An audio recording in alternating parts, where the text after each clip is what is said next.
Alive one day, gone the next. That woman of Jehovah is gone. I could search for her, but I won't find her. Gone is my friend, the only one who cared about me. More alone I have become than ever. Powerless I was to save her, and completely incapable of bringing her back.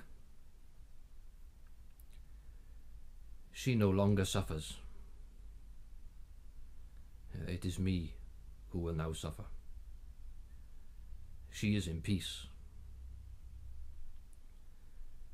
Gone are all her pains, and no longer will she have to endure a quality of life that had become so low. Now she is not conscious of time. She is not waiting for anything. The dead wake up instantly from their point of view. A period of years is not noticed by the person who is dead. He dies and he wakes instantly. From her point of view, she has instantly woken up. But it's not like that for me, who now grieves. King David lost his son in death. This is what 2 Samuel chapter 12 says. David began to seek the true God in behalf of the boy, and David went on a strict fast and came in and spent the night and lay down on the earth. So the older men of his house stood up over him to raise him up from the earth. But he did not consent, and did not take bread in company with them. And it came about on the 7th day that the child gradually died.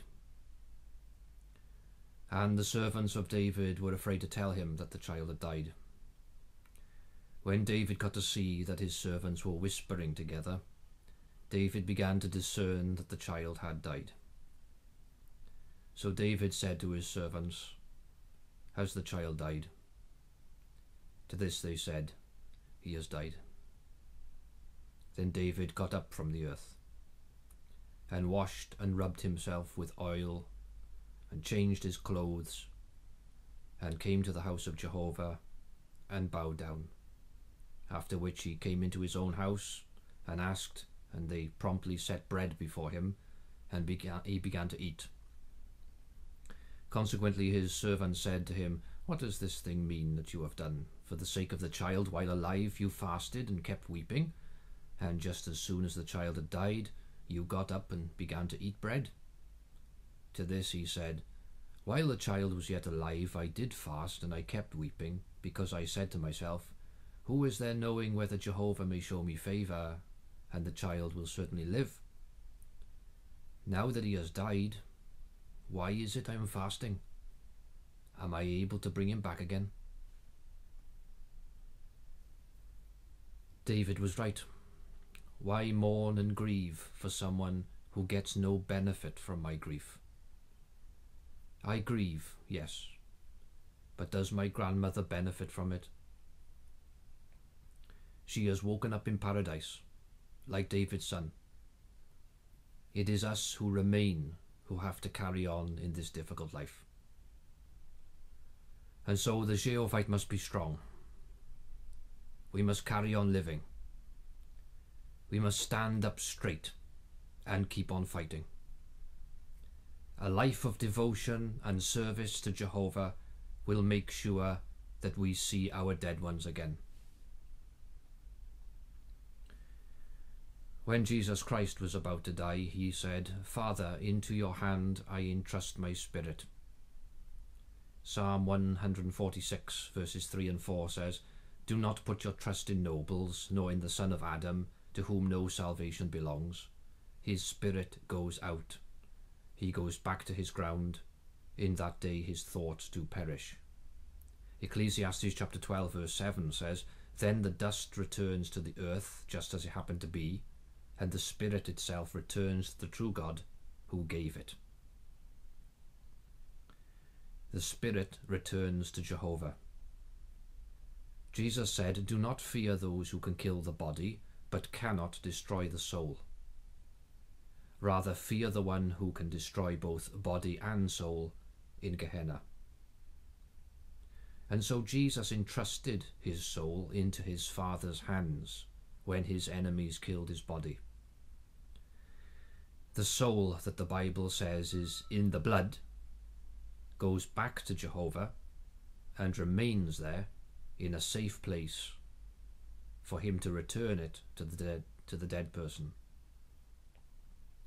No, it is not conscious, but it is there, safe with God, ready to be restored into a new body. If Jehovah has decided that a person's soul is not to be destroyed, then nothing in this universe can destroy it, and its restoration to a living body is absolutely sure and guaranteed. Jesus likened his death to the dormancy of a seed. The seed dries in the plant's seed head and appears to be lifeless. It rests for the winter, motionless and inactive. Then when the time is right, it responds to the calling of the sun and its warmth. It suddenly comes back to life and is full of energy, movement and life. It may have been lifeless for a period, but Jehovah knows how to store his seeds and bring them back to life at the right time. And so really the death of Jehovah's servant is a transference from one world to another world. It is a deep sleep in a secret hidden bed until the one who calls, calls. Job chapter 14 says, Oh, that in Sheol you would conceal me, that you would keep me secret until your anger turns back, that you would set a time limit for me and remember me. If a capable man dies, can he live again? All the days of my compulsory service I will wait until my relief comes. You will call, and I myself will answer you. For the work of your hands, you will have a yearning. And Jesus said in John chapter 5, Do not wonder at this, because the hour is coming in which all those in the memorial tombs will hear his voice and come out, those who did good things to a resurrection of life. All those who die will hear a voice coming from Jehovah God, and they will hear that voice because they called on the name of Jehovah while they were alive. Those who call on the name of Jehovah while they can will get to see the salvation that comes from Jehovah alone. Jehovah says this in Psalm 91, Because on me he has set his affection, I will also provide him with escape. I will protect him because he has come to know my name. He will call upon me, and I will answer him. I will be with him in distress. I will rescue him and glorify him. With length of days I will satisfy him, and I will cause him to see salvation by me.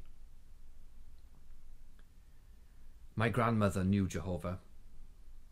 She called on him, and for that he will answer her. He has already ended her distress, and soon he will make her hear his voice. Then she will rejoice in Jehovah's salvation, and we will all be satisfied with an unending length of days in paradise. He will call